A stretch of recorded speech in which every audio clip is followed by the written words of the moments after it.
seen one news. Finland has developed wireless power transmission system without using any cables.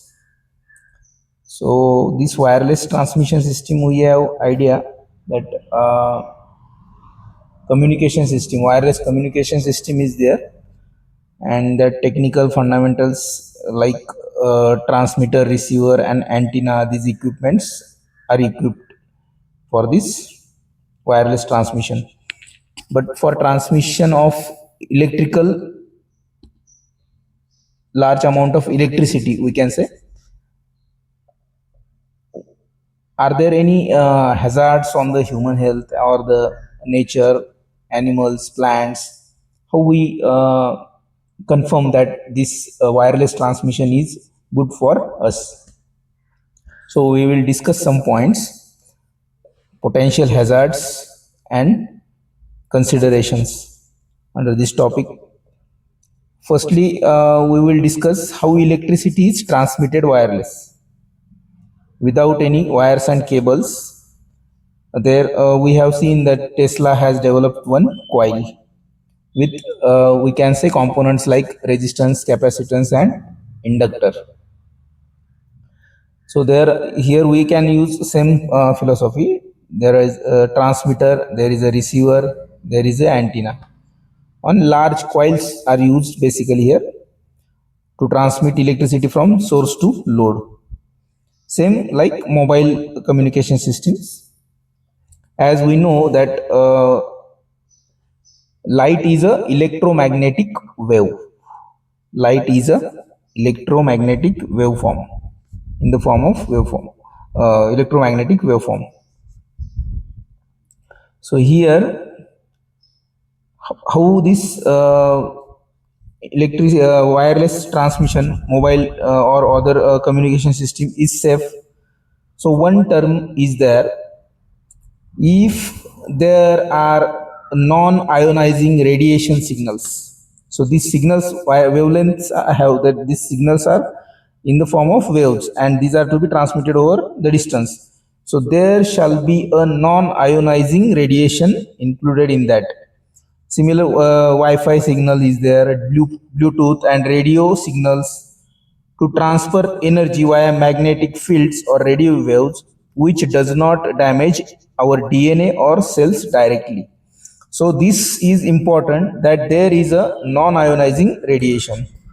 So how in EHV transmission we can consider, there is a transmission line of say 220 kV voltage, and we are transmitting it over the 500 kilometers. So we provide there a right of way, ROW, some safety clearances from ground clearance, and horizontal clearances are provided, because these high voltage waveforms or the electric field, high voltage electric field, which will cause that there may be some, if any conducting materials come in that nearer to the field, there may be induction possibility due to the high strength of the electrical field. Also, it is restricting the growth of the plants in that field. So, and in safety purpose for the humans and other animals and nature, we provide right of way. Some clearances are provided for the good quality transmission and avoid hazards and safety of the human beings. So this is important in EHV transmission system. So what is my point, that if there is any potential hazard in this wireless transmission of the electricity, so if yes, how, and if not, how not? Here, non-ionizing radiation, say X rays and gamma rays, delta, whatever the different rays that are causing difficulties to the human health, are responsible, that are the ionizing radiations.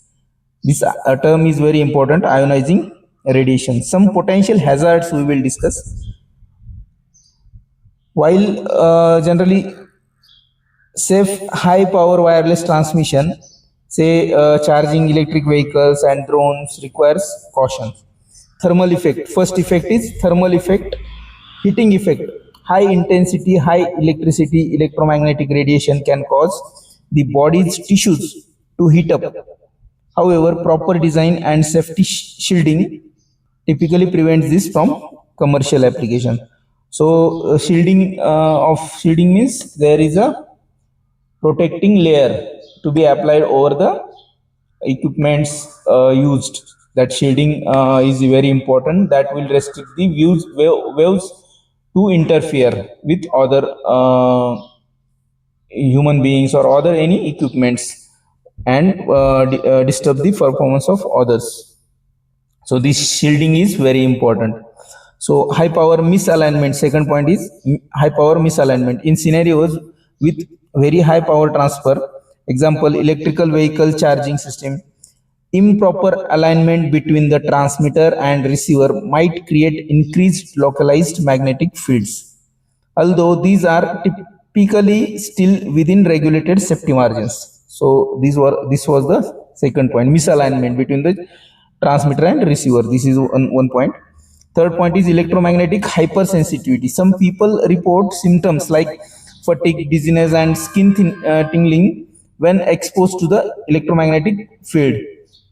The World Health Organization notes that these symptoms are not part of a recognized medical syndrome and have not been scientifically linked to EMF exposure. So, these third point, electromagnetic hypersensitivity, some people sense it. So, long-term exposure concerns. While the no firm evidence proves harm, some studies such as those reported by the National Toxicology Program (NTP) has led the debates on the long-term impact of the low-level long-term exposure on the children's.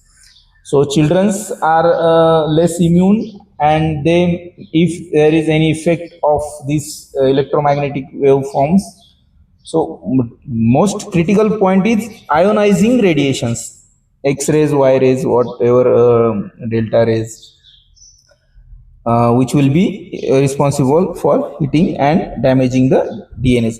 My question is that, so this wireless transmission of the electricity, what is the importance of the high voltage transmission? If there is a high voltage transmission used, so how these safety clearances or um, safety precautions are taken? That is one my point. I want to get more information on that. But shielding is one way to avoid, but for what voltage and what current, what frequency, this is the unanswered question of mine.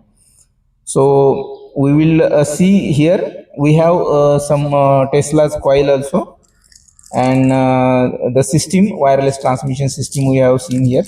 We will discuss in details also in further lectures. But this is one interesting topic, that if there is any hazard on human health for the wireless transmission of the electricity. Okay, thank you.